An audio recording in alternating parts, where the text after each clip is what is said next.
अक्सर बच्चों के मन में ये डाउट रहता है कि वो सरकारी नौकरी करें, प्राइवेट नौकरी करें या बिजनेस करें। तो इस कन्फ्यूजन को दूर करने के लिए कुल 4 चीज़ें होते हैं। पहला, पैसा।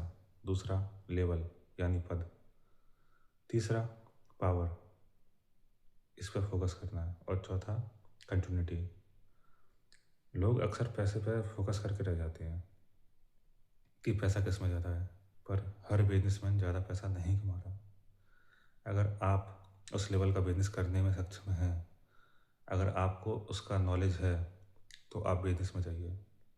लेकिन अगर बिजनेस, सरकारी नौकरी और प्राइवेट नौकरी तीनों में एक ही लेवल का पैसा मिल रहा है, तो सबसे अच्छी नौकरी है सरकारी नौकरी, उसके बाद प्राइवेट नौकरी, और बिजनेस सबसे ख़राब है अगर पैसा बराबर है तो। दूसरा, लेवल। अगर मान लो सरकारी नौकरी में आपको मिल रहा है क्लर्क के पद, और उसी योग्यता में आपको प्राइवेट में मिल रहा है बैंक मैनेजर का पद, तो प्राइवेट नौकरी ज़्यादा अच्छी है। लेवल बहुत मायने रखता है।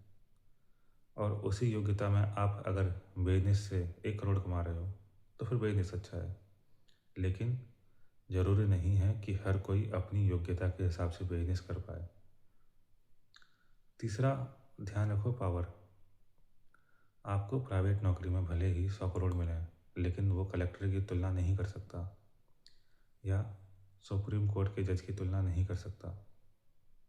बिजनेसमैन भले ही 400 करोड़ कमाए, लेकिन कलेक्टर के सामने सिर नवा के ही खड़ा रहेगा। और हमें ये कैसे पता चले कि हमें किस चीज़ में कितना पैसा मिलेगा, कितना लेवल मिलेगा, या कितनी पावर मिलेगी? तो ये सब डिसाइड होता है आपकी कंटिन्यूटी से। आपको पढ़ाई में 10-12 साल हो चुके या 16 साल हो चुके, उसके बाद आपको कोई आके समझा रहा है कि बिजनेस में ज़्यादा पैसा है, उसको जूते मारो। वो बस आपकी कंटिन्यूटी तोड़ना चाह रहा है।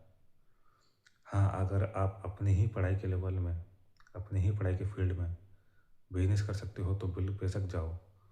लेकिन आप इंजीनियरिंग की पढ़ाई छोड़ के समोसे का ठेला लगाने जा रहे हो, तो ये बेवकूफ़ी रहेगी। इसी तरह अगर हम बात करें एक कलेक्टर की, या जज की, या किसी और की, तो उसका लेवल एक बिजनेसमैन से बहुत अच्छा है।